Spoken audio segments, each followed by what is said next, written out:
So, guess what? Kung Fu Panda is one of my favorite film series, and today I'm going to be analyzing how Kung Fu Panda 2 uses story structure to effectively tell its story. Since this is a sequel, it has to be its own individual story, but also has to be a worthy successor to its previous film without hindering the character development of its predecessor. Now, this is Dan Harmon's story circle. In number 1, you have a character is in a zone of comfort, but they want something, they enter an unfamiliar situation, they adapt to it, they get what they wanted, they pay a heavy price for it, then they return to their familiar situation, having changed. Good stories are subjective and they don't always have to follow these rules. Many well told stories creatively bend the rules to better the storytelling. However, this structure can be used to help writers who have trouble writing. Now, let's see how Kung Fu Panda 2 fits into the story structure. Number 1. A character is in a zone of comfort. The first scene of the film sets up the backstory for the antagonist Shen, and we see Po and the Furious Five getting along well, progressing their dynamic from the previous film, from disdain to companionship. Shifu's inner peace technique is introduced, and an extremely well animated and choreographed action scene takes place where the warriors work in coordination with improved kung fu. Everyone is in their zone of comfort. Until Po sees a symbol reminding him of his past. The first step concludes. Number 2. But they want something. Po, our protagonist, now has a want, which will drive the plot forward. His want is to figure out his past and where he came from.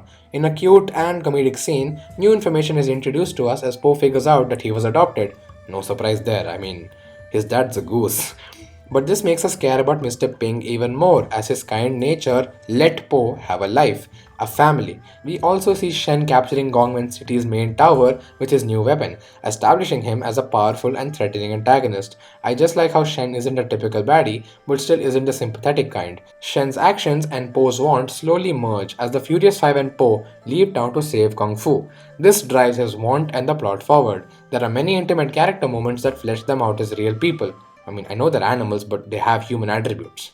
Number 3. They enter an unfamiliar situation. Po and gang enter an unfamiliar situation as they reach Gongwen City and have to find funny and creative ways to get past the wolf guards. This makes for some hilarious moments such as the dragon chase scene, shot like an old video game, as well as the cart chase scene. But we are introduced to two characters that we briefly saw earlier face off and lose with Shen in prison, Master Ox and Master Croc. These legends of Kung Fu have now given up and choose to stay in prison, showing us how much authority and power Shen has, without the need of him even being there physically.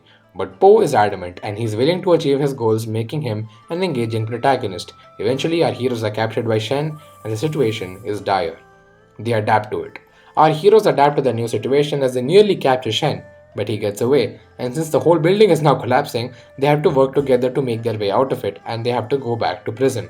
Tigress, who is known to be pretty rough on the outside, shows a bit of her humanity and tells Po to stay out of it, but Po still leaves in secret, mainly to achieve his want, to know who he was, and the reason Shen works as a foil to Po is because he has the answers to Po's want. Number 5. They get what they want. Po gets his want. As Shen tells him that his parents never loved him and abandoned him, this is the incorrect answer, sure, but Po believes this because he doesn't know the real truth. And even Shen progresses as an antagonistic figure as he uses Po's internal insecurity against him. 6. They pay a heavy price. Shen uses Po's vulnerable state to fire his weapon on him. We figure Po to be dead or extremely injured. This is the false defeat, the fall before the rise, and this has been done in many films. But one of Shen's good-natured companions, who he had fired earlier, takes Po in and heals him. She gives the true answer Po was seeking for. His parents did love him, but because of Shen attempting to avoid a destiny foretold to him, he exterminates the pandas. Now it makes sense why Shen is also slightly afraid of Po. Po is the physical sign of the destiny being true. Seeing Po's tragic past is heartbreaking, but his character comes to a beautiful conclusion as he attains inner peace by perfectly replicating Shifu's movements, a payoff to the setup. By coming to terms with his past, his arc is not to let his past define him. Number 7. They return to their familiar situation.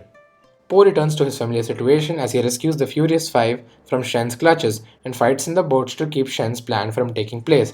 Po is now different. He uses his newfound confidence to battle the forces of antagonism, and this makes for applaud-worthy scenes such as the reveal of Master Ox, Master Croc, and also Shifu joining the fight. In a moment of defeat, Po uses his attained inner peace to defend Shen's forces.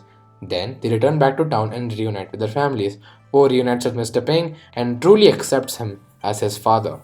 Having changed, Po has now changed as he accepts his past and isn't afraid of it anymore. Events of this story challenges Poe's preconceived notions about his origin.